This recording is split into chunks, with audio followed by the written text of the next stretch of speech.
Slave Knight Gale. Najlepszy boss Dark Soulsów. Nagrywam sobie to na gorąco, jeszcze z buzującą adrenaliną, bo właśnie w tej chwili po 17 godzinach trenowania udało mi się pokonać Slave Knight Gale'a. Najlepszy kurwa boss całej trylogii Dark Souls. Było to moje pierwsze playthrough tej gry i jako, że większość ogrywałem w koopie z ziomkiem, to żeby nie było aż tak prosto, to zatrzymałem się na 55 levelu. Niestety w pewnym momencie skończył mi się Ember, więc Gale'a byłem zmuszony zrobić samemu i w sumie dobrze się stało, bo była to jedna z najlepszych walk w historii świata, a uczucie po pokonaniu go to absolutny szczyt gamingu z wielkiego G. Czy to najlepszy boss z wszystkich gier From Software? Nie wiem, ale na pewno bawiłem się przy nim dużo lepiej niż przy Maleni i zdetronizował Artoriasa jako mojego ulubionego do tej pory. Na początku ledwo co udawało mi się wychodzić z pierwszej fazy, miałem build bardziej pod Dinta i ogólnie waliłem go wielką pałą nasmarowaną magią. Po kilku godzinach prób uznałem, że skoro to nie idzie, to dobrze byłoby coś zmienić w buildzie. Wziąłem więc Volt's Great Hammer i no spoko, te kilkaset dodatkowego damage'a kiedy wjeżdżał Frost zawsze coś dodawało. Nawet bez respecta ten podstawowy damage był podobny do tej wielkiej pyty. Nadal jednak miałem problem ze staminą i znalezieniem okienka, w którym mógłbym zadać cios. Kilkadziesiąt prób i wiele godzin później uznałem, że sprawdzę więc jak będzie mi się machać Great Swordem. Dokładniej Hollow Slayer Great Swordem, który zadawał 20% więcej damage'a po tym, gdy Gale stawał się Hollow w drugiej i trzeciej fazie, ale nadal nie rozwiązywało mi to problemów ze staminą i okienkami. Wpadłem też na pomysł, żeby porzucać w niego zatrutymi nożami i okazało się, że po 15 trafieniach wbijają mu poison. W takim razie wziąłem Mailbreakera, nałożyłem na niego truciznę i próbowałem dalej. Kombinowałem z krótszymi mieczami, a nawet z Aquamarine Daggerem i finalnie wybrałem zestaw spoizonowanego daggera z Irithyll Straight Swordem. W pierwszej fazie trucizna zadawała mu 10 damage'a na sekundę, a w kolejnych około 20, więc zawsze coś. Pomyślałem, że jak będę obsrany już gdy mu zostanie mało HP, no to może przynajmniej wykończy go poison. Zawsze też dodatkowy boost do obrażeń. Irithyll Straight Sword nie drainował mi tak staminy jak większe bronie, miałem czas na zadawanie ciosów pomiędzy jego atakami i starałem się tak zarządzać staminą, żeby zostawało mi na rola czy dwa.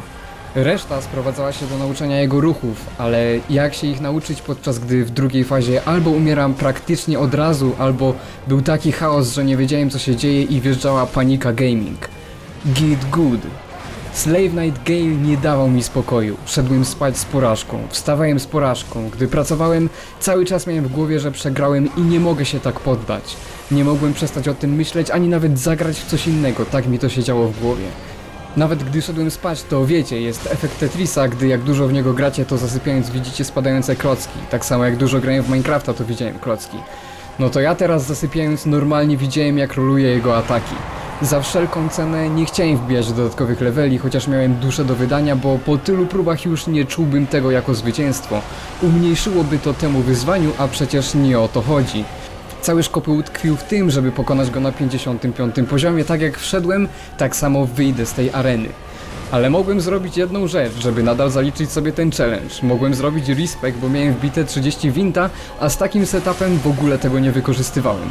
Przeniosłem więc wszystko z inta, dokładając 3 do wigoru, kilka punktów do endurance, kilka do dexa i najwięcej do siły, jako że ten mieczyk, którego używam, skaluje się ze strengthem bardziej i z dexem mniej. Jak to mówił mistrz Michael Zaki, najważniejsze, żeby wyciągać lekcje z porażek, ale nigdy się nie poddawać. Od tamtej pory zaczynałem dosyć konsekwentnie schodzić do trzeciej fazy, więc myślałem sobie, że to pewnie kwestia czasu, kiedy faktycznie nauczę się movementu Gale'a.